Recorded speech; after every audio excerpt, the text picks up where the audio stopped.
Got traffic there. Blaster, just take it up to the departure end of the runway, then a left turn and a left downwind. Cessna over the threshold, coming up on the white dot, at or beyond the white dot, left turn first available. I got a high wind coming up on about a half-mile final, clear to land at or beyond. Traffic on the left face, you're following a Cessna down, low off your left. Square it up just a little bit, and then we're going to get you in. Start your descent, though. Start your descent on the base. Traffic on final, give me follow on base. Base traffic, start turning toward the numbers now. High wing coming up on quarter-mile final, take it all the way down to the green. Cessna taxiing on the green, expedite down to the next hard surface. Get me some speed, there you go, go, go, go, go fast. This is going to be good. I got traffic on a mile final. You're following traffic ahead and to your right. High wing coming up on the threshold. Take it all the way down to the green dot.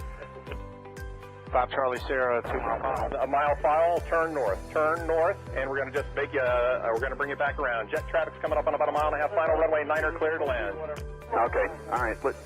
Let's listen up, guys. If you're on final for runway 9, I want you to offset to the left. I got a jet that's landing on runway 9. The jet's cleared to land runway 9 if you can make it. If not, just continue straight ahead. It looks like you're going around for the jet. That's fine. That's fine. That's fine. Oh, we had one right in front of us, sir. Dragger. Let's see. What we got? A tricycle. Tricycle, put it down. Tricycle, put it down. Tricycle, put it down. Tail dragger. Down to the green dot, then a left turn. Short final here. You cleared land on 9 all the way to the white dot. Go down to the white dot. Find somebody to follow out here. Canard, just come to the runway, and I might have to just send you around. That'll be fine. And for the jet, you just want to stay in this pattern, or you want to go back out for an instrument approach? Stay in a pattern, Charlie Sierra. All right, just stay with me here for a minute. And my tail dragger, let's see, over the numbers. Go down to the green. And Canard's going to have to go around. Canard, go around. Canard, go around. Canard, go around. And my high wing here over the runway. Keep it airborne. Keep it airborne. Do not descend. Do not descend. You got a fast guy behind you. Do not descend. There you go. Keep it airborne. Keep it airborne. As soon as the guy behind you gets slowed down, I'm going to put you down. So keep it airborne. The one that just passed the white dot, make a left turn on the hard surface. All right, my high wing tail dragger, you can put it down now. You can put it down now. And Charlie Sierra, let me get you about a mile off. Let's see, Charlie Sierra, I lost. There you are. Make a left-hand turn. I'll try to resequence you here on the downwinds. We'll see how it looks. Short final, you're clear to land runway 9 on the white dot. Clear to land on the white dot. There you go. And the tricycle left on the hard surface and follow the flagman. Welcome. Thanks for being part of the show. And let's see, just find somebody to follow out follow on the final. And as you get close to the runway, if it's not going to work, we're going to send you around and then try to resequence you. Now, who else got sent around that's not back on the downwind? The Canard? Yeah, Canard. All right, Canard, there's a Gulfstream up there that went around too. I just lost sight of him, but you're going to make kind of a left-hand turn and stay low. I think Charlie Sierra, what's your altitude? 3,200. Okay, that'll be fine. Just maintain VFR. I don't know what else is up there above you. Probably most everybody's down here, so just make a left-hand turn. We'll try to get you back here. Canard's got the jet in sight. Okay, the RV, maybe an RV-10, whatever, here on final. Keep your speed up and go all the way down to the, aim for the green dot for me. Actually, keep your speed up. There's a guy behind you. Aim for the green dot, and I'm sure that's plenty of room for you to land on runway 9. You're clear to land on runway 9.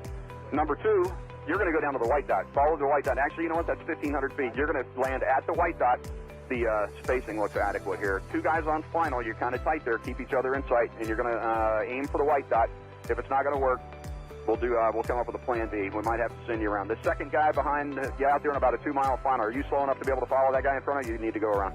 Well, I probably shouldn't ask that because I had about 5 guys answer me, so I should know better than that. After 35 years, you would think, right? All right, so let me see. The guy who's number 1, it's number 1. What kind of airplane is he? An RV type. All right, RV type. Keep it airborne for me. Keep it airborne. And I got a fast guy behind you. The number 2 guy over the trees there. Go ahead and put it down on the numbers. Put it down on the numbers. My first guy just coming up on the numbers at the over the grass at the numbers. I want you to keep it. T-minus 1 minute and counting. Hello.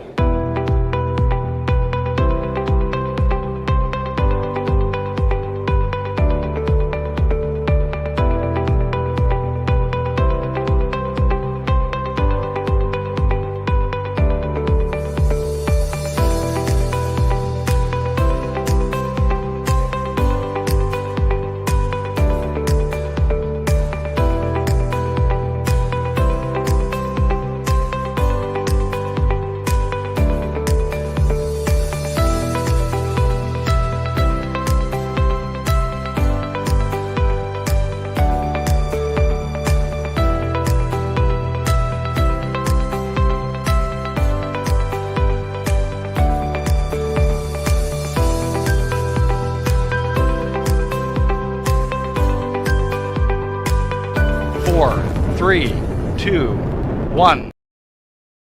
Oh! Hello, everybody, and welcome to the live stream this Thursday night. Live coming to you from my hotel room in, where are we? Hangar in Bodensee or something, which is just down the road from probably the world's greatest general aviation show going on this month in Germany, Friedrichshafen. There you go. We've got a massive show for you tonight, which the only problem is it's been a bit of a rush. So it's so massive. I'm still working on the photos. Ed's still working on it. But don't worry about that. To be honest, not only is Ed still working on photos, but he gave up his dessert at dinner. Which was a really nice fluffy pancake with some nice fruit, and it was lovely. I didn't miss out on that, did I? Yeah. Well, no, you'd have loved it. It was great. Anyway, we are here. We've got a whole bunch of stuff for you, but first and foremost, just to show that things don't change, we need to thank SkyDemon, who we've been talking to today, who've been working hard on the SkyDemon stand for their continued support. And here is this week's top tip. Hi, I'm Rob from SkyDemon, and here's another top tip. Today I'll be showing the flight details menu in SkyDemon, which is where you can set a few details about your flight, which will give your planning a bit more depth. With a route on screen, tap the route button, then flight details. Here we can set various things, such as the aircraft we intend to fly, the amount of fuel we intend to take on board, things like takeoff time, and the cruising level that SkyDemon will use as standard for all legs. You can get to that menu with just one touch by tapping the time and distance readout in the top center of the screen. For more information, check out our website www.skydemon.aero.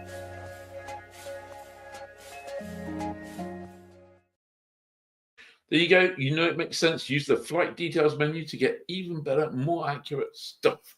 Right. So I have to say, SkyDemon was overrun with people at AERO. They were super busy. It was, wasn't it? It was heaving. And what I quite enjoyed is that even though they were heaving, there was still time for Tim to go. He came running over and he's like, "Have you seen this?" and took me off to. So what did Tim show you when he said, "Have you seen this?" I know he was excited about a gadget, but it's just nice that in amongst doing all his Tim and SkyDemon stuff, he's like, I think they had like quite a big team this year, didn't they? Was it 5 or 6 people? Mm-hmm. It was like, whoa, dude. So so rock on SkyDemon, doing really well. Yeah, very good. To say.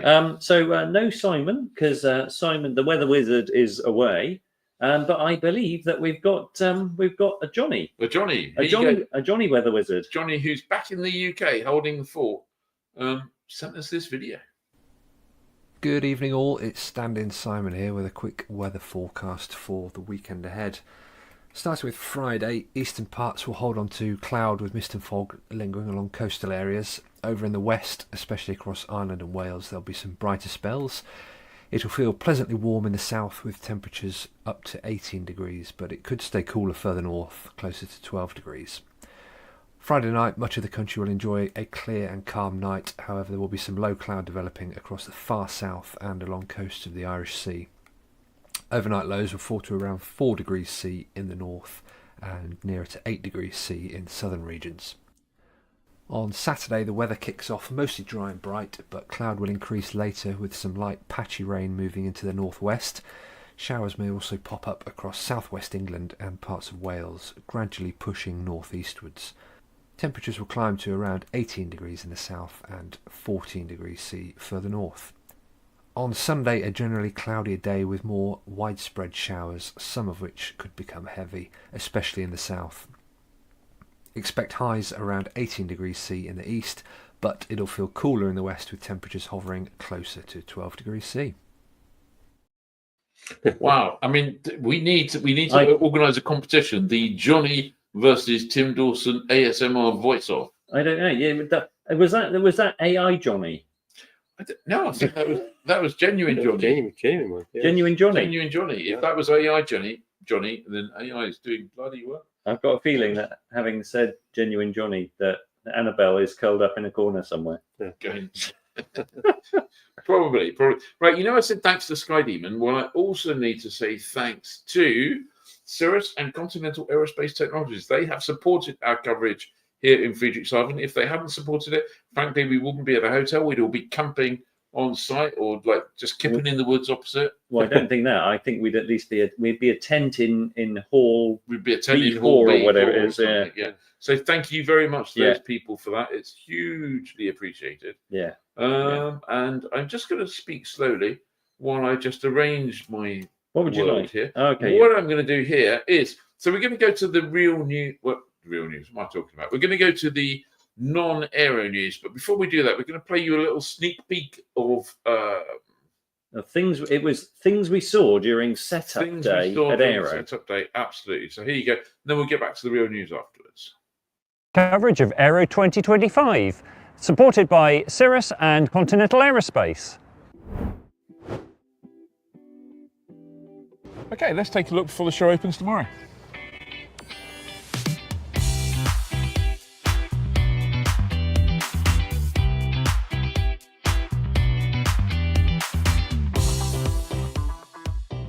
So many questions. It's the new Kawasaki Aero engines.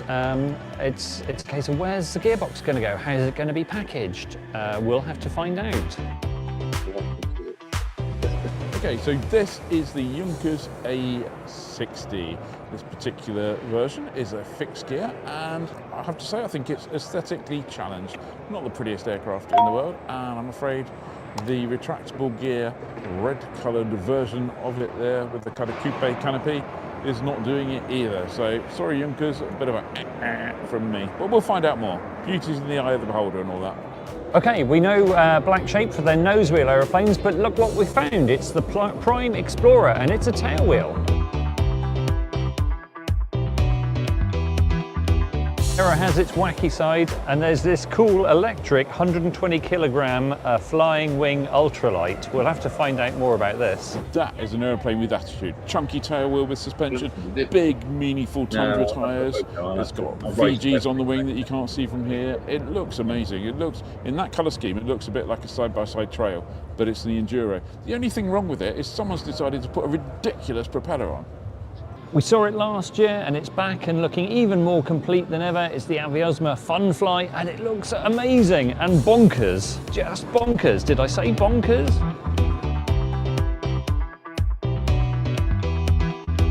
Okay, mystery aeroplane under the cover on the TL stand. We can tell that it's high wing, and we know that TL have got the Sirius. Maybe it's something evolved from that. I guess we'll find out tomorrow.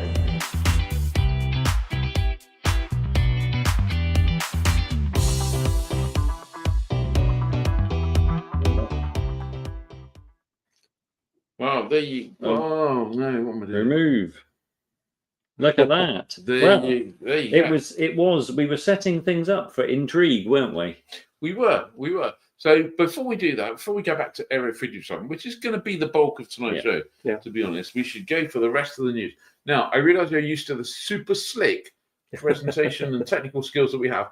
Tonight, because we had like probably 45 seconds to prepare. Or so. Well, we had quite a chunky amount of time, but it was all we ran out of time.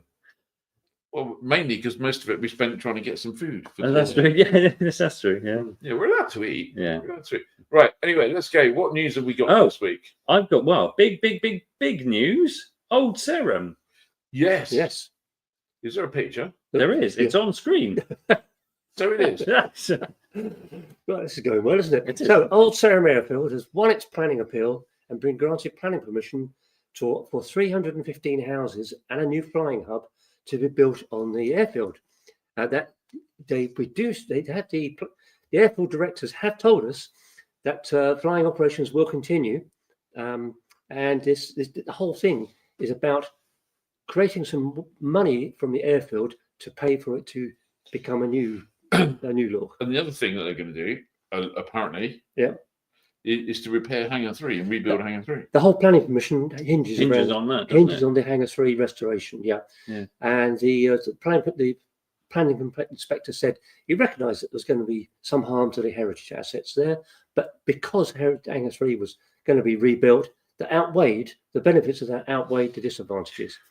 We had a short clip of a video you made a little while ago in which I say we have a short clip. I say that slowly, just so I can find Have you it. found it? Yeah, I found it. It's only 14 seconds long, but this is a short clip in which Greville Hodge kind of commits to creating a destination airfield, I think. Yeah, yeah.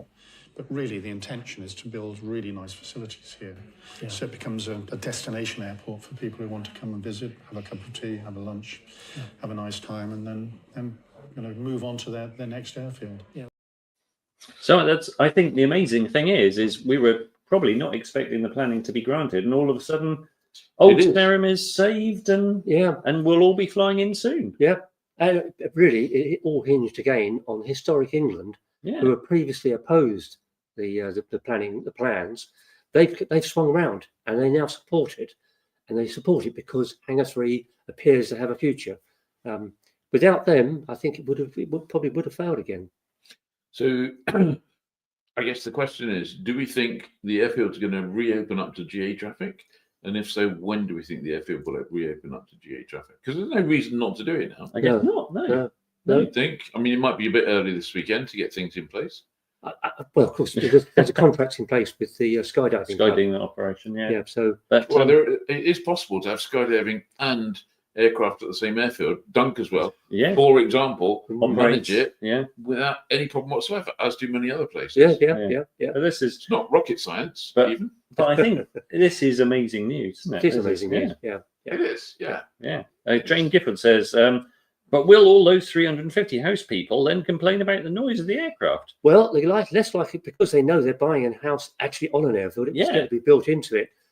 They probably will complain less than the 4,000 other homes that have been built around next to the airfield. Been built right next to the airfield in the meantime. Yeah. I mean, if I could buy a house at Old Sarum and get hangarage space, although I noted in the video that we had an excerpt from there was a comment from Greville Hodge who basically said once they've rebuilt Hangar 3, they want Hangar 3 to be the home for historic and vintage aircraft. Yeah. Which my aircraft doesn't. It's not. Is not. Yeah. But if I was going to buy a house there, which I would consider, and my wife, if you're watching, I haven't spoken to you about that.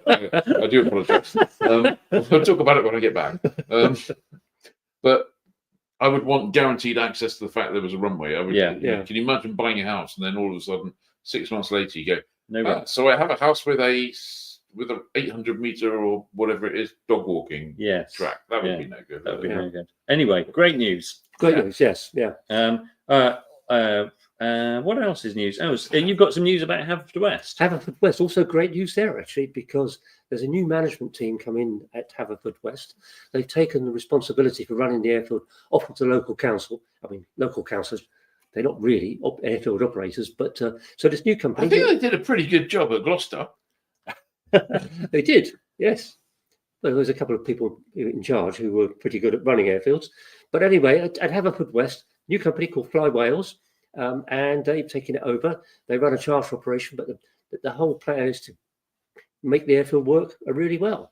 That peninsula of Wales, the South Wales Peninsula, has now got Swansea operational and improving week by week, and also Haverfordwest. That is great news. Yeah, South Wales is a destination. We're going to have to visit soon, aren't we? We are. Yeah. Look forward to that. Maybe I'll visit on Saturday. Who knows? Yeah. No, that's really good. AERO news. AERO news. Yeah. The AERO, the French company that I think it was 2018 they started. They've already got the nose wheel aircraft up and running, but now they've delivered the first of their tail wheel aircraft, which probably for aerobatics is probably more what they want, really. Yeah, this is the Integral R, isn't it? Integral R, yeah. So does that make them the only people who are manufacturing currently two-seat side-by-side aerobatic aircraft? Because the only other aeroplane is the Cap 10, and that's still being manufactured. Well, it belongs to Roban, doesn't it? But I don't think it's in the Roban scheme. I'm not sure Roban is currently Is Roban currently a manufacturer, or are they looking after the? Well, they are currently manufacturer. Yes, yeah. And they're developing new products as we're just about to find out. In another news story. Roban have the they released the news during in the first day of AERO, But the aircraft isn't at AERO; it's still at Darwa Dijon, being worked on. But this is a Robin DR401 powered by the Rotax 916 IS engine. Yeah. Hopefully, this is a development cowl and won't make it to production, because I'm going to go out on a limb and go that I'm not a big fan of this. This is not a looker, is it? So, actually, if you remember when Robin did the diesel, the Continental diesel engine version, well, it did at least that didn't have a great cowl, but yeah. now they look a lot better. Look a lot better. And this for me reminds me of the. Do you remember when the Robin had the Porsche engine on it, and this looks very much like the Porsche cowling? I wonder if they went to the stores and went, maybe this will fit. Yeah. Do you think the registration, which on that one is F Wood, do you think that's because someone had taken F ugly? Harsh, but fair. I think you'll find. Yeah. Yep. So, in fact, we've heard from Stephen Bailey, who runs Mistral Aviation, the UK agent. Yeah. Really involved in all this. It says it's going to be available, the Rotax engine, it's going to be available both as an OEM fit in new aircraft and a retrofit option to existing aircraft. Oh, my word. Yeah. And of course, Robin, well, before they went, before they had their last financial issues, they actually had their Atelier program, didn't they? Where they would restore your Robin. So that would be cool, wouldn't it? To take your old DR400 in and have it returned to you with a modern engine. Yeah. That'd be very neat. One engine that runs happily on MOGAS all day long. Yes. Yeah. And I think that's kind of the roundup of news elsewhere. Yeah. Which brings us to AERO Friedrichshafen, a little show called AERO Friedrichshafen. Yeah, and it's a big show. It's a really big show. It's bloody huge, and this week the weather's lovely. It's a beautiful region. It's really about as good as it gets, to be honest. Yeah. It doesn't get much better than this. I mean, you have to say, if you've never been to Friedrichshafen, this is a very good time to come. It's just looking so great, isn't it? It is. Absolutely. Yeah. And after the last couple of years have been pretty poor weather, haven't they? Almost wintry. And this week has been spectacular. Lovely. Yeah. So going back to our sneak peek, which we did, we got to the show late. Well, we got to Friedrichshafen late Monday night. Yeah. And we kind of took a wander all day Tuesday, which is when build-up's going on. Yeah. So there's all sorts of other stuff going on, and we kind of picked out what we thought was going to be good, bad, and ugly, or just good. Yeah. So going through, how right were we when we now see? Because I think it's true that before we came, I would have guessed that the biggest story of the show was going to be the Kawasaki engine. Yeah, which is news, but was probably not the biggest story. No. We were left slightly, and more on that later. We were kind of left initially. We're feeling a little underwhelmed, I think, about that. But that's early days. Early days, and we'll talk about it more. Really early days. I think we've already come to the conclusion that the really big story, or the one that appealed to us the most, was a new Groppo. Yeah. I mean, it was tucked away in Hall B something or other. Yeah.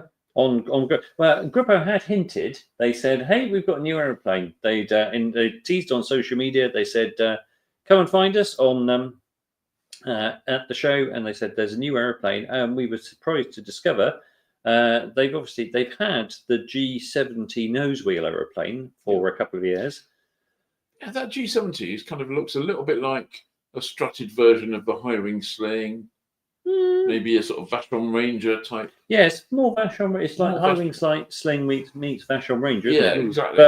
But when we turned the corner and saw the G70 TD Enduro, it's fair to say, everyone's reaction has been like, "Wow, that's a great looking airplane." It was a really great looking airplane. It was really nicely built. It was sat there on some big chunky tires, which incidentally, fun fact, weigh 12 kilos a side. Yes. That is a lot. That's not including the wheels. No, that's the tires. Just the tires. Bloody Nora. But what's great news about this is Groppo has a UK agent, a guy called Umberto Izzo, who is super enthusiastic, and the intention is to bring the Enduro to the UK. Absolutely. Yep. So, and it's 600 kilogram motor, right? Yeah. Which is fantastic. This particular one's powered by a 912 AS. Yeah. Great engine. slightly dubious choice of prop because it kind of looks like a little bit toothpicky. All of these Rotex props are really spindly, but they appear to work really well. Yeah, but Well, don't forget, this is a customer aircraft, and he made the choice of the spec. So, I spoke to them about this. I said, why? No, I thought, why did you choose such a stupid prop? And I said, what made you choose this propeller? And they said it was the quickest way of getting this certified and approved under the German regs because that was already a prop engine combination we used on the G70. But inside, and I sat in it earlier on today, and it feels big inside. I'm tall, but I could have the seat. I didn't need the seat all the way back.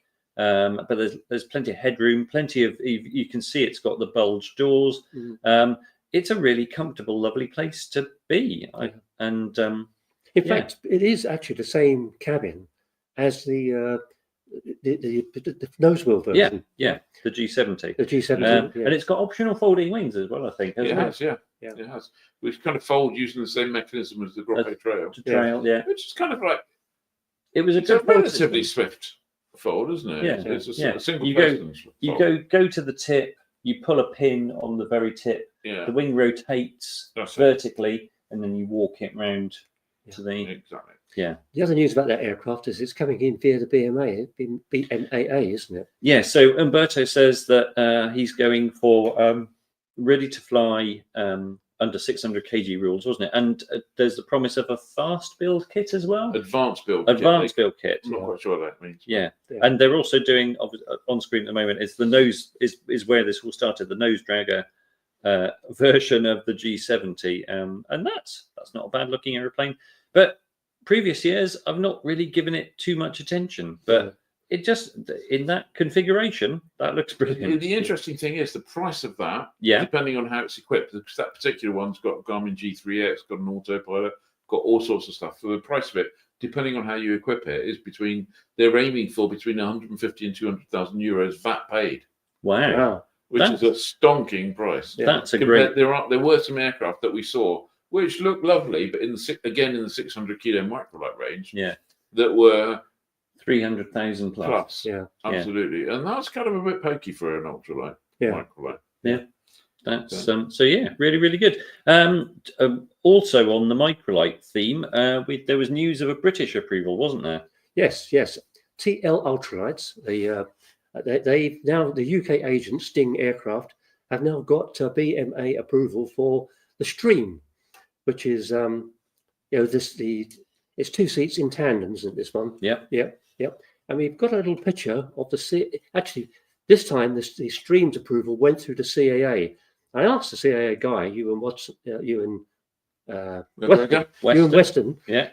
Why they picked on this particular aircraft to do. It was simply because there were quite a few TLs coming through, and this one was quite a pokey performer, being it's retractable. Do you not think it was just because they fancied having a go? But they may well have done that. But anyway, it was all very amicable, and Peter Ronfell, the UK agent, was very happy for it to do that. And, So is this the one that we run is this the type that we ran the story on? It is, yes. A while ago, where before it was approved.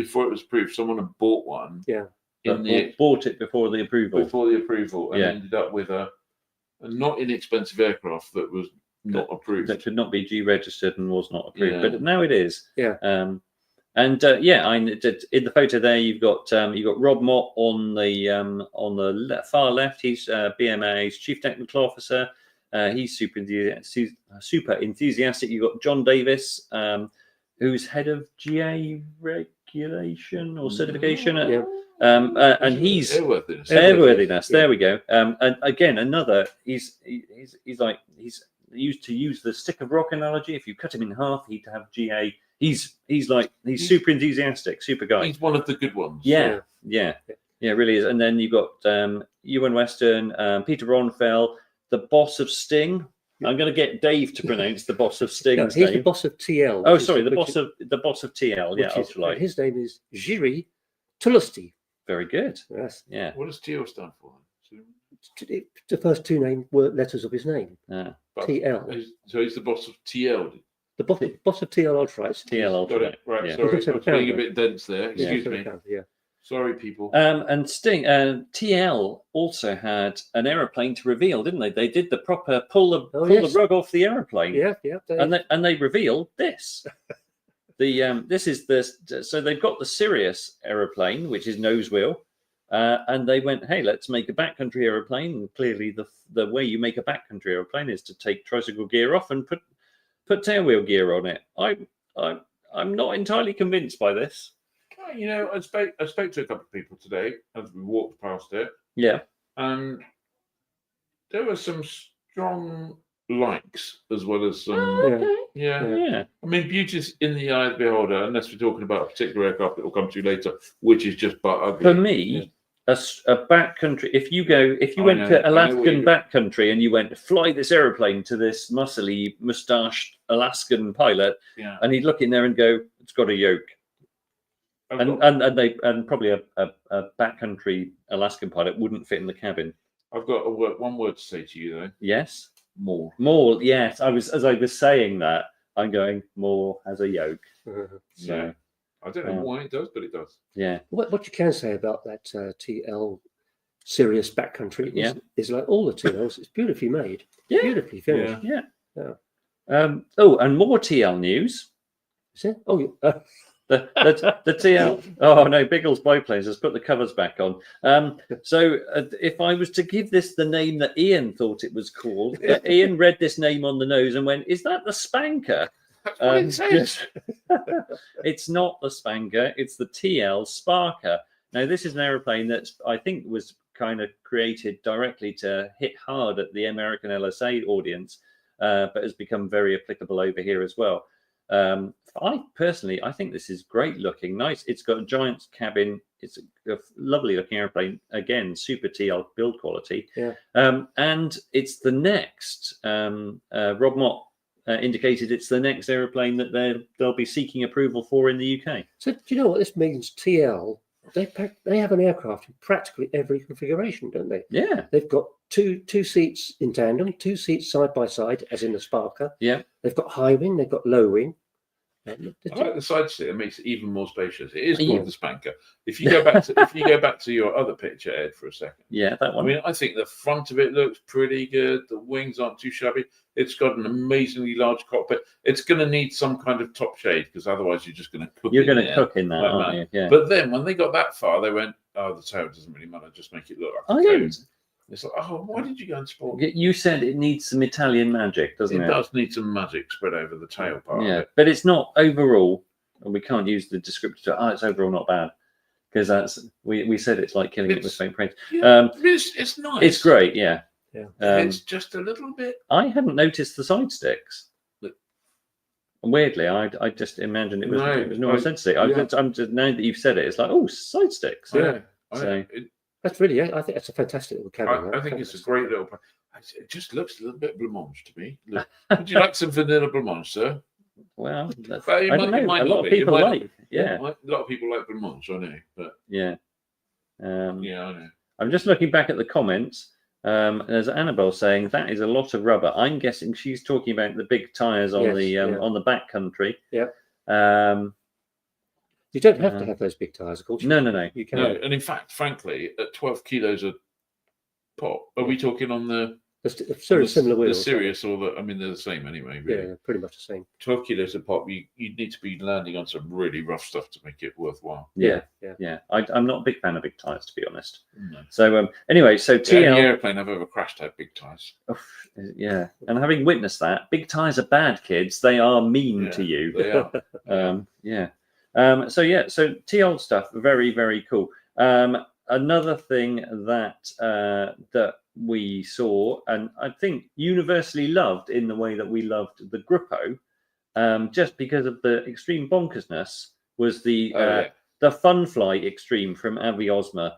There's two versions. There's a basic, Funfly Basic, with 50 horsepower. But there's this one, the Extreme, with 135 horsepower. It's got 380 kilograms of thrust from an enormous propeller. Let me just show you how big. Are those propellers real? They are. They not joke propellers? No, Are you sure? that is a real propeller. I thought it was a comedy propeller. I felt that Whopper was comedy, but apparently not. That is a real propeller. A Whopper prop. It is a Whopper prop. So 380 kilograms of thrust. It only weighs 350 kilograms. 350 is the max. Is the max? Yeah. So it weighs 153 kilograms. And so you could be light. So you could be. Even if I was flying it, it would still be under its maximal up weight, which is insane. So they're talking about the fact that really with this, you just open the throttle, it doesn't roll, it just lifts off. And this aeroplane is all about unlimited aerobatics at 50 miles an hour, which is a brilliant concept. And I just imagine 3 or 4 of these at Oshkosh displaying on the crowd line and not really going anywhere. If you've ever watched model aeroplane aerobatics, where there's these like 3D flying aeroplanes, and there's a picture of the cockpit, and I use that word advisedly. It's really like a hole, a hole in the aeroplane with a harness and some instruments in front of you, and stick on the throttle. So if you've ever seen kind of 3D model flying, which is bonkers, this aeroplane is bonkers. It's a power to weight ratio thing, isn't it? It like ridiculous. I mean, if they make that work with 135 horsepower, then I predict that there will be a whole bunch of acts all over the world buying the. Yeah. Although it's kind of interesting. I'm going to be a little bit careful. Yeah. What I'm about to say. There were some interesting developments during the afternoon with that. There were some people who worked on their stand who were scantily clad. Which is not. Which was like we thought that had gone away in 1970. Well, it had been a thing until recently. It had been a thing until but recently. it had gone away. But then today it made a reappearance. It wasn't too scantily clad, but it's not necessary either. Really, it's more scantily clad than you would. Yeah. Anyway, than the average person walking through the door. Anyway, I was talking to one of these scantily clad. Well, actually, I wasn't. Somebody I know was talking to one of these scantily clad people. Yeah. And who said, "Oh yeah, no, you can get this as a kit, and it comes as a kit like this, and you build it yourself." And he said, quite rightly, he said, "How long does it take to build?" Yeah. The answer was 30 minutes. I feel there may have been some. there might have been some product knowledge loss in translation somewhere in that. I don't know what Belarusian is for 30 minutes. I don't know. Anyway, 30 months. I don't know. 30 weeks. Yeah. So anyway, so the fun fly, the Aviosma fun fly, looks like a lot of fun, and they were playing. People were like, "Oh, this has never flown, surely." Actually, today I saw a video of it flying, not doing crazy aerobatics, but being thrown around the sky. So it is flying. It's around about the kits, even though it looks, you go, that's not going to cost very much. I think you're looking at between kind of 40 and 50,000 pounds. I think that was including the engine. Oh, it is. Yeah. Well, although the information did come from the 30-minute girl. Oh, okay. Yeah. This, you two won't have seen this, but this was also, I found this at the light end. This was a thing. This was called the Grouse, Grouse 120, and it fits in the German. Is that because it should be shot down? No, that's horrible. That's what grouse do, isn't it?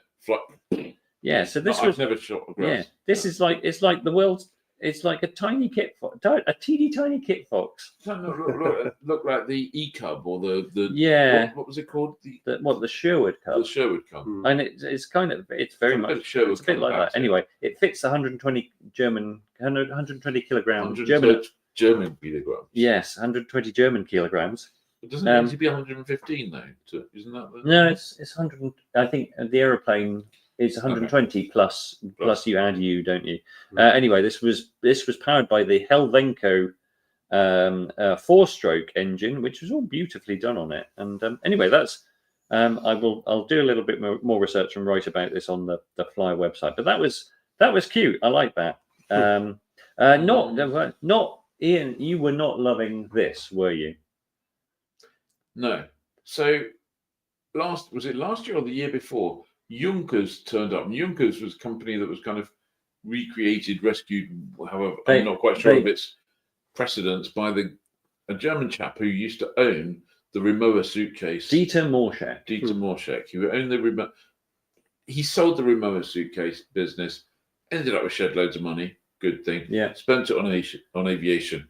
Good thing. Yeah. Recreated some Junkers designs of the past. Yeah, Certified them. Well, amazingly, it started with a big Junkers, the F-13. Yeah. A big radial, 2 cockpit seats and 5 cabin seats. Open seats. Yeah, because the 2 guys out front were sat in the open.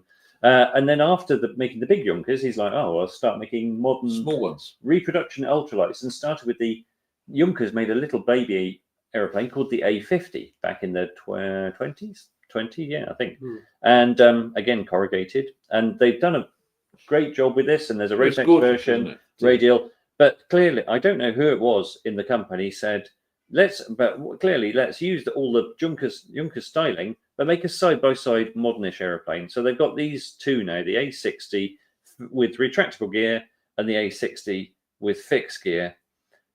You've got a bubble canopy option or the open coupe top. And just the aeroplane's been appearing on and off. And this year it's kind of been center stage. And it's suffered a bit from over design. You know what we should have done? What? We should have taken the black sheet from the Sirius tow drag and put it back over there. It's a bit like, you know, when you see on the news people going into court and they're sitting there with like blankets over their head. That's what these 2 airplanes need. Yeah. Frankly, there is nothing good about them. I know that everyone loves airplanes and all the rest of it, but if you look at them close up, they're just the Junkers airplanes are really, the workmanship in them and the quality of build is stunning for the value. But I'm really struggling with the A60. Look at the spats. It's tiny wheels and odd legs, and the fuselage doesn't. It just kind of sits on top of the wing, and it's weird. And maybe it will attract. Maybe there will be people who go, I love this concept. Is it like this? It would be like a resto mod if you were doing, but it's got no original heritage. If you look on somewhere like Reddit, you come to the conclusion that there's something for everybody in this world. Yeah. And so, maybe those people will love that airplane. Yeah, there won't be many of them. John Milner says that's not even a good caricature. Jane says those wheels would have got lost in a pothole. Are those wheels Meccano? Says Annabelle. Designed by committee. I'm not sure if it was committee, Catlin. I think maybe one person was coming up with ideas and no one wanted to go. No. What Eddie's saying is the bloke who owns the company, Dieter. We don't know this for a fact. We're just making it up. So, Dieter, don't sue us because you've got more money than we've got anyway. So. Yeah, Nick Allen has drawn this all into this whole Junkers A60 issue. He's like, design scandal, corrugate. Oh, very good. I love it, Nick. Yeah, excellent. Very, very good. Yeah, so Junkers, great products up until now, but I'm just struggling with the A60. Maybe the proof will be in the selling. I wonder how many they're actually selling of any of their. Oh, well, the A50, the regular Rotex version, and the Heritage. The Heritage has apparently been a success with the radial. People really want that, and they sold. I believe they had sold the first couple of years of production of the A50 with the Rotex. Wow! So, well, that's, if you like, that's the original, and the whole reason they went into making a microlight version. Yeah, and it's based on an actual real aircraft. And to be honest, the value proposition, I'm just trying to remember it was certainly under. It wasn't outrageous. It was like 170 or 180,000 euros, which for something so beautifully made, seemed like an amazing value proposition. Yeah. Anyway, away from that and on to something that looks a whole lot better. At least I think so. And it was this, Dave. Yeah. Yes, this is the Black Shape Prime Explorer, and the Black Shape has previously been, well, it is still a nose-wheel aircraft, but for some reason Black Shape got the idea of producing a tail-wheel version, and this is it. This particular one also has a new engine, which we've got a few details about. It's called a CMO, is it? CMD 19. Oh, CMD 19. It's 180 horse, and it's 4-seat horizontally opposed. 180 horse. Yeah. I'm trying to find out more about it. Yeah. The Was alternative. it on nitro? No, No. no. Or you can have Rotex 916, Yeah, Rotex 160 horse. Yeah. I take a different view Yeah. to this. What is your view? My view is you look at the black shape on their stand, and they had a nose wheel version. They had the prime. This is the perfect example. Yeah. For it's rare, but one or two airplanes look better with a nose wheel than they do a tail wheel, and this is one of them. I think I agree with you. It's the prime. They've got the Rotex powered prime, which is like the original of these tandem two-seater. That still looks great. They've got the Lycoming powered Gabriel, which I still think is that's a lusty, lovely aeroplane. Yeah, exactly. If you opened your hangar to that every day, you'd be like, oh my god, right, jump in, fill her up. And it's rare that a nose wheel makes me feel like that. Exactly. And then, so it's I'm with you. I still think this looks good, but it's curious, isn't it? Where there's some of the decisions that go on in companies sometimes. Yeah. I mean, and the problem is you kind of need to design an airframe around an engine. Yeah. And that engine has kind of led to a few more bumps around the cowling than it really needs. Yeah. And then it's quite a chunky package. So you can see it there with the cowling off. I think it's turbocharged like the 916. There's an intercooler on top. So it's a gearbox. But I don't know much about it, and I need to try and find out a bit more about it. So yeah, interesting one. I think price was going to be. Look at that! That's a great comment. Black shape subprime. Black shape subprime. Nick Allen, you're on fire tonight. Absolutely. Black shape can sometimes be a bit coy with their costs. I did manage to get out of them that base price was €260,000, 260,000 euros, 280,000 euros. But then that was with a caveat. Oh, that would be one with a Rotex 912, and it's like, well, both of these are not that small an engine. He's like, oh well, that's kind of the base model. So it's going to be more than 280,000 euros. And it's in development. This is a new development model. It's not going to be available until Q1 2026. Yeah. So it's going to be north of 300,000 euros. You know what you do? I don't know where we get the information for this because it's a little bit diverse. It would be interesting to see out of all these aircraft what the sales numbers are this time next year. Yeah, of course, we never know. It's always difficult to find out. It's a bit of a secret, isn't it? Yeah. What else was there? Well, there's been a lot of turbines. Hang on a second. What? Aviator Steve, what's that? Are you three on something? Yes, a sofa. Well, and on the joy of AERO Friedrichshafen, Aviator Steve. Yeah. It's great. Get with the joy. Yeah. What else have we got then? What else we got? There was a lot of turbine stuff. Yeah. A Go-Getter, our favorite tiny four-seater, was there with a turbine, and I have to say, of all the turbine integration I've seen so far, that didn't look half bad. So here's my issue with the turbine. Oh no! I love it that stuff's being developed. Yeah. But this turbine's the kind of equivalent of about 140 horsepower. Yeah. So we're not up to like 916 no IS kind of power. Yeah. And the turbine's probably going to end up costing 100 grand.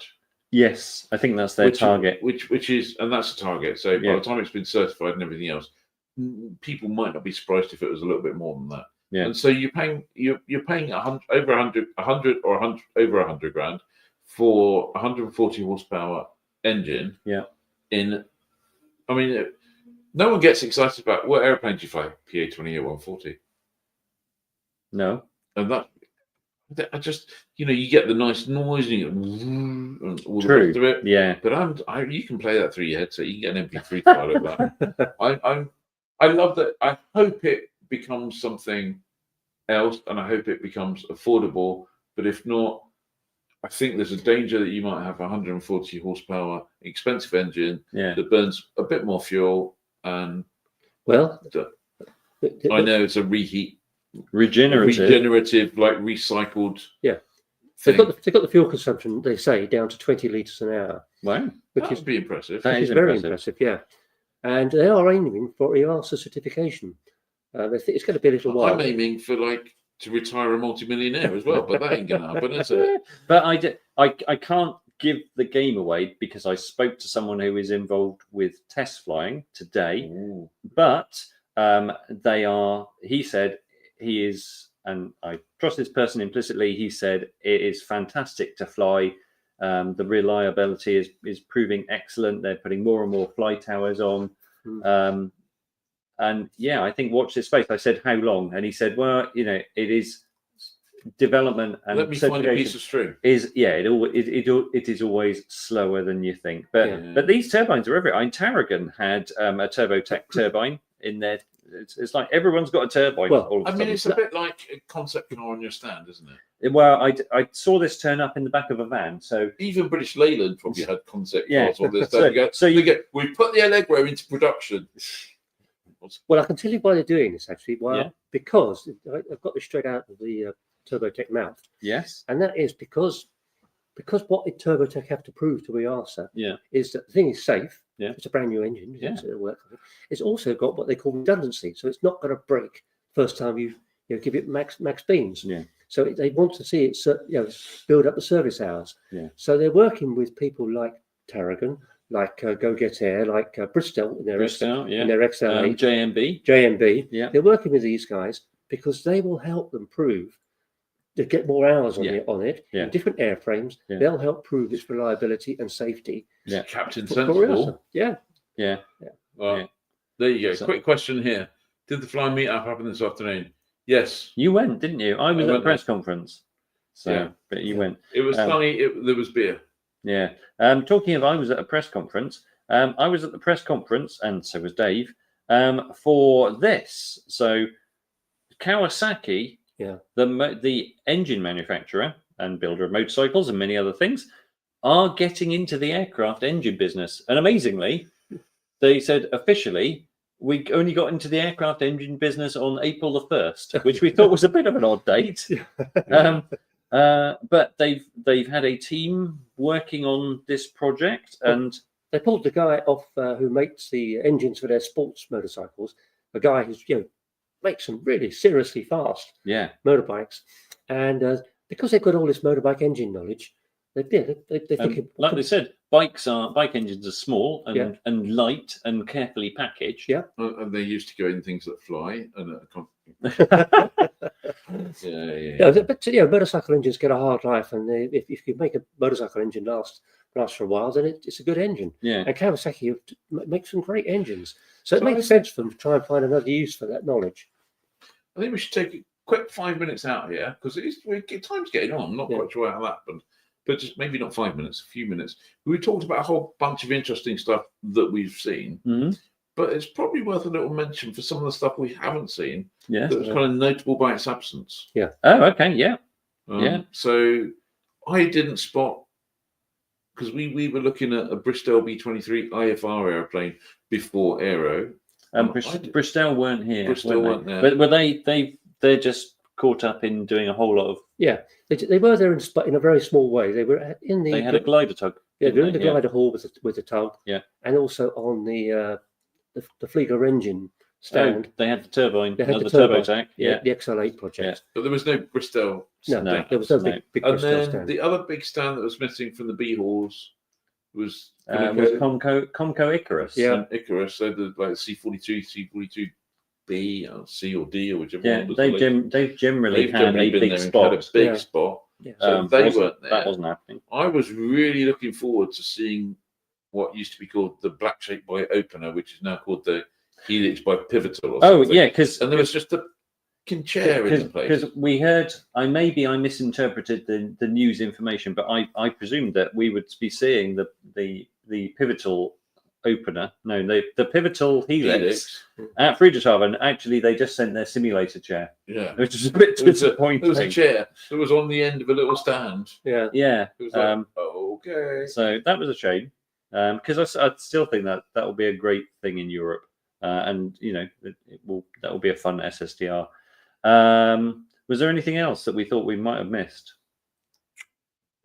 that we'd been expecting? So. No, that's probably it. Yeah, no, that was probably. Yeah. I'll tell you a thing that hopefully there'll be a video out on this at some stage over the next couple of weeks. I did. You remember when the UL Carbon Cup was originally shown. It was Yes. like, amazing looking aircraft. That looks great. Why has someone put toothpicks in instead of prop blades? Toothpick propellers, yeah. That and Hartzell have built a 3-blade. Yeah, Hartzell. Composite. I think Hartzell have gone. No more toothpick propellers for the road taxis. Have this man. Is it okay to say manly prop? Probably not. No, So no, it's not. have a chunky prop. Have a chunky looking prop. Yes. Yeah. Have a If So that's you spoke to JJ Friggy. Who's president of Hartzell. Yeah. And they've created this kind of new attachment hub thing for the road tax series and other cars. And there's a 3-blade where they're focusing on 3-blade solutions, but it has the potential to go to 5 blades if you need it. Imagine a Cub with 5 blades. Well, a Cub I think would look wrong. That would just look, Cub should have 1 or 2 blades, and that's it, I think. Yeah. But they got some really nice scimitar looking composite props. And the AERO, if you went to some of the prop manufacturers, wacky shapes are definitely a fashion, aren't they? There's some really cool stuff around. But if you put this kind of like composite prop on a kind of bush plane and you're out in your stony thing and you get a bit of a nick, what's the deal? And you go, well, A, the composite stuff is really tough. Yeah. B, you've got this kind of nickel edge. leading edge, and which extends a lot further into blade than it looks like it does. Yeah. And C, instead of like now we just on a metal prop, you just get a file out and file it out. But you get a little kind of like field composite epoxy repair thing. Oh, right. That you can fix it kind of thing. And of course, the thing with composite props is whenever you it's not like a metal prop, which every time you have an overhaul kind of gets thinner, a bit smaller and thinner, and at some stage goes out of specification. But the composite props have a lifetime. They have no lifetime. Okay, well that's impressive. Which is pretty good. That's impressive. So, going back to AERO stuff, other things that we saw, there was the RV9, which has had a Continental CD155 diesel engine fitted to it. It's a South African project. The work was done by Robin Koss Aviation, who build RVs for customers in the States, because that is permitted. And this has been done for a guy called Dennis Parker and Gordon Blameyer. And it flew from South Africa and has spent a few weeks at Old Sarum. Yep. And was flown from Old Sarum to Friedrichshafen to go on the Continental side. Seeing normally engine integration into home builds, usually a little bit rough around the edges. Sometimes this was beyond OEM, wasn't it? It was. You look at it and you go, "That is a beautiful piece of work." It's kind of interesting because AERO has got lots of really funky, exciting stuff, and then you've got an RV9A with a diesel, which is nice. But maybe not. Well, I don't know. No, I mean, but this is when it gets real. Yeah. Then you end up with a really good performing, high altitude, long distance tourer. Yeah. No one's going to look at it and go, "Oh my god, it's not like the some of the other aircraft." But it's a solid reality, isn't it? What was interesting is while we were stood around, there was a day we were stood around looking at this, and a very tall, willowy guy walks over and starts looking at it. He's got Rotax on the back of his shirt, and it's Phil Lockwood. And Phil Lockwood has been working away, putting the Rotax 916 in the RV9 in the States, and that has been a very successful integration. That's a really light engine. The CD155 is 85 pounds heavier than a normal Lycoming installation. But to put that in perspective, the 916 in the RV9 is 160 pounds lighter than the CD155 installation. So I think I met Gordon Blameyer, who and one of the big things there is in Africa. Jet availability of that gas. Jet A1 is very easily available. Yeah. I was definitely not dissing it. I think it's got an absolutely fine aircraft that looks like it's really nicely done. Yeah. But that's kind of there's a horse of concept cars. Yeah, and that's reality. This is lurking away in the back of the electric hall, and kind of no one really paying much attention. But this was kind of a big deal. Was the first certified 4-seat electric aeroplane? So it's in China. Yes, I had a look at this. It's just like it's a bit of an odd looker, and the inside is not very ergonomic.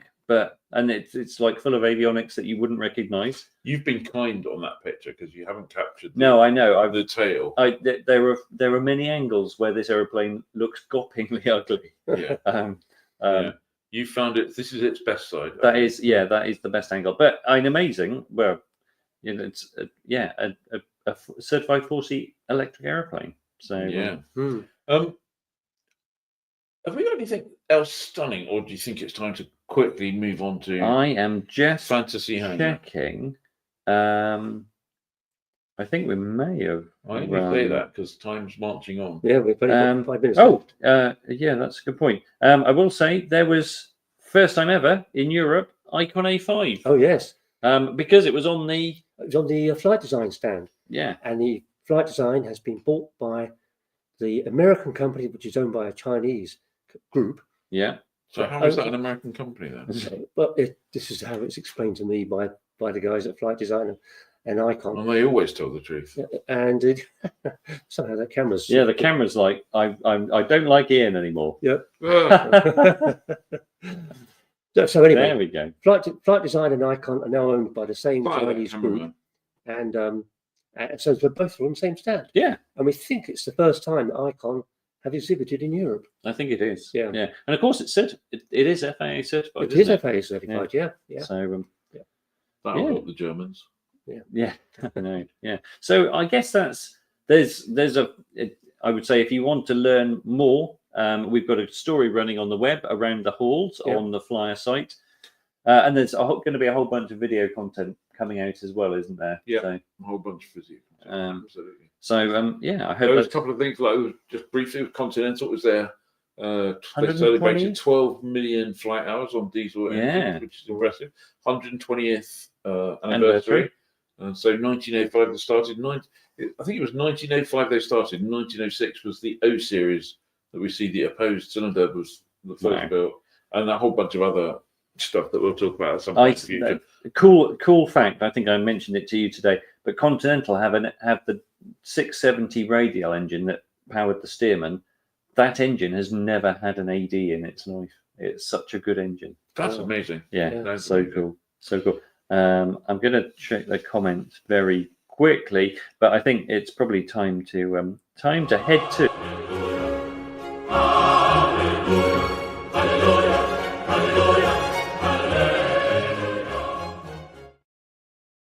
Nick Allen says that's Icon CEO head has just exploded trying to work out exactly how much tariff we need to pay. I mean, to be fair, we haven't mentioned it tonight, but there was amongst pretty much all of the manufacturers from wherever they were, tariffs was a big discussion, and there was a lot of very, very frustrated people. Tariffs, if the tariffs and the tariff changes and stuff like that have potential for a big impact. Well, one of the biggest impacts is the fact that nobody can sign any contracts. Which, how much is it going to cost? How much is it going to cost? Yeah. Who knows? Who knows? Yeah. Absolutely. Right, fancy hangar. Kanki says, who's controlling the camera? Amazingly, AI is controlling the camera. Weird AI thing that decided that I needed to be. Yeah. Oh, Annabelle says, who's controlling Ian? That is Chat GPT, Annabelle. Yeah. So fancy hangar, easy one for us this week. We thought we would pick aeroplanes that we liked the look of at AERO Friedrichshafen. So who's going to go first? I don't know. Well, I guess I'll be the sacrificial lamb. Okay. We already know what you think of it. I've gone for the beautiful, stunning, unusual Black Shape Prime Explorer, which is the tail wheel version of the Black Shape Prime that we've talked about already. Here it is. I think it's lovely. I really like it. It's unusual. It's I think actually the color scheme and the way it all slopes back like that. I can't help thinking. Well, you said beautiful, stunning, and unusual, one of which is correct. I can't help thinking, looking at it, and someone like Mark Roberts will, if he's on tonight, will be able to help a bit more. But the way, stick the picture back up for a second, if you would. Yeah. You know what? I reckon with a tail like that and that size rudder, that the ground. Yeah, that's another. Because that's a non-steerable tail wheel as well. It is. Yeah, it's another thing. So that's going to be like a handful. You go. There's possibly some unintended consequences here. Yeah. Well, I think it's because if that doesn't spell ground loop, it's in development. It should be called the black shaped ground loop. Well, let's give them the benefit of the doubt. I think this is a slightly wide-angled lens, which makes the aircraft look, gives it that weird, slightly weird look. You go fly it with 180 horsepower, see how you get on then. Okay. So the application of power. Yep. Shall I go next? Yeah. It's one we haven't mentioned tonight. Well, we have, but not shown a photo. But I love this. I think I think you would smile if you had that in the corner of your fancy hangar. It's the Junkers A50 Heritage. You can see behind where Junkers started, where they created the A50 with the Rotax. It is a proper recreation of an old design, and everything about this looks just right. Yep. And now they're doing it with the Werner radial engine, that beautiful prop. All the things about the A60 that are wrong are all the things that are right with this. Are right with this. Do you think the designer for that, when he walks around the other side of the stand, do you think he just bursts into tears? He probably doesn't go around the other side of the stand. So I wouldn't if I was there. Yeah, they were clearly pushing the A60, but this for me is still the start. Over a cliff would be the best place. Oh, harsh. This is 2 seats. Just on the A50 Heritage, you get a little cover to go over your front cockpit seat. That makes all the difference. Oh yeah. So that just leaves you. Yeah. So what did you? And you were actually on a bit of a mission with this AERO, aren't you? Because you're beginning to think about. Well, I'm kind of like I'm continuing the plan of going. Well, given the situation with Avgas and stuff like that, what am I going to do about the 180? Am I going to replace it? And if I'm going to replace it, what am I going to replace it with? So I'm kind of just taking the opportunity to have a look around. I've kind of decided that I don't want something to be too slow. I do want it to be comfortable. I prefer a BMAA 600 kilogram because I want to stay as far away from certified aircraft. The more onerous regulation, yeah. Yeah, and so I've been looking, and this, the Enduro, I think, was the one. This is just a cracking aircraft. It looks good. I have no idea what it flies like, but it looks good. It's well built. It's spacious.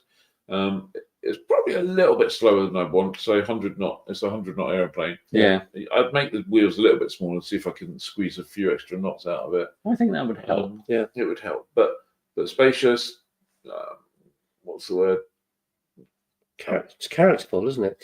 Yeah. Well, and it just looks right. Yeah, it does. Yeah, absolutely. It's amazing how. And it's not outrageously I say it's not outrageously expensive, but it's a good good value. Good. It's good value. I do like that. Yeah.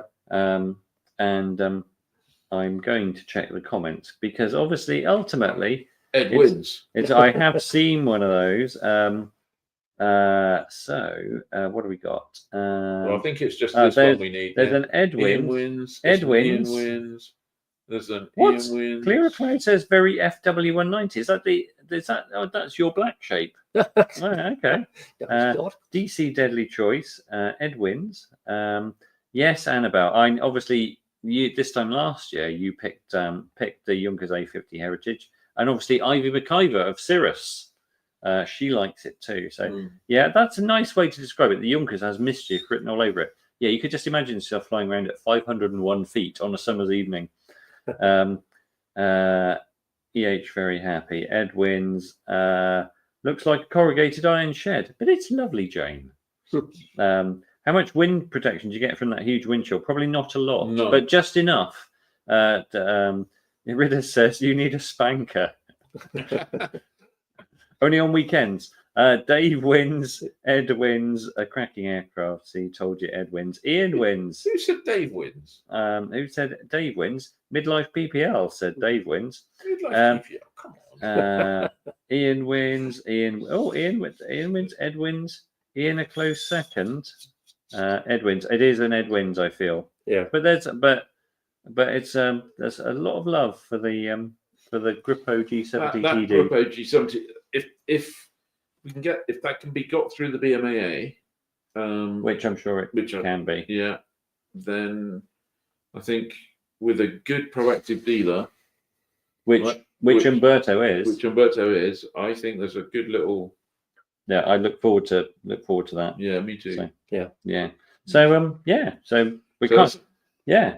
So we're We're over time for a change. We're never over time. Overtime. Dave, have we got any events, Dave? Yep. Well, the big event this weekend is the Vintage Piper Club flying at Slape. Yeah. Okay. On the same day, there's something called the Young Air Pilot Spring Barbecue. Camera's gone again. Oh, come on! What's going on? The spring barbecue at the is it Brayton? Brayton. Oh, Brayton. No, Brayton. I can't remember now. Annabelle, help us out. I think it's Brayton. Brayton, yeah. Right, okay. And don't forget that next week, we haven't mentioned this yet, there's a webinar for Flyer Club members with Dave White. Dave White has to fly overseas. Yeah. Given that it's all changed again. Yeah. I was going to say, we missed completely the club thing, which basically, like, if any of you people are decided you don't want to join because you don't want to spend £5 a month for everything that Flyer does, and you just want to watch for free, then that's fine. But you should lose sleep over it. Yes. I would say. Yeah. And if you just favour, it really actually does help. Give us a like and subscribe to the channel if you haven't. Amanda says the de Havilland Amy Johnson weekend at the de Havilland Museum is taking place this weekend. Right. So that's a good reminder too. And I found out, or we found out because we bumped into the team from Slade. Yes. The Pilot Careers live event at Manchester is at the same time as Slate Gosh. Yeah. That wasn't what I was going to say. Oh, right, okay. I was going to talk about the accommodation option. Oh, yeah. If you're going to Slate Gosh, then you could take a tent. But why would you do that? Why would you do that? You get a taxi to a hotel, you'd miss all the fun. What you need is a glamping pod. Yeah, we were talking to Bruce, and Bruce said, "Have you heard about our glamping pods? They're nearly sold out." Yeah. You go, that's cool. Glamping pods for you who is like Mr. Non-camping. Yeah. There was almost a quizzical. I could try that. I confess, of late I've got a hankering for some from aviation camping, of flying somewhere remote, landing on a strip, pitching my tent. You having heard a night under the stars. You heard it here first. Ian Seeger talked about aeroplane camping. I know that would probably disqualify me for a medical or something. They'd go, "You're not of sound mind. Where is the real Ian Seeger?" Exactly, but it might be. I'm just a bit worried about the fact that, as far as I can see, I'm not sure you're allowed to carry things like camping gas and stuff like that in the airplane. Right. So you get there and you fancy a cup of tea and a bacon sandwich, but I think you go into Slape's wonderful restaurant. no, I wasn't talking about Slape. Oh, I was right. talking about wild some camping. remote strip wild in Scotland or something, and you living off digestives or something. Digestives and pop. Ask Mrs. Seeger to drive to the destination with a camper van, because I know that she would equally love a camper van as much as the idea of a tent. I'm not sure that would go down that well, though, to be honest. And on that note, on that bombshell, before the camera keeps going, Ian is obviously boring the camera. Yeah. On that note, yeah. Thank you very much, everyone. Have a great weekend. We'll see you next Tuesday. No, not next Wednesday. Next Wednesday for SkyDemon, 3 o'clock. Next Thursday. Fly safe. Enjoy the weekend. Have fun. Bye. Bye. Hello, this video is sponsored by us, the Flyer Club. And if you're not a member already, we'd love for you to join. Members get access to all of our content, our free landing fees every month, exclusive webinars, and much, much more. It costs just £5 per month to become a member, so head on over to flyer.co.uk/membership or click the link in the description below. It's a proper good deal. It's a bargain.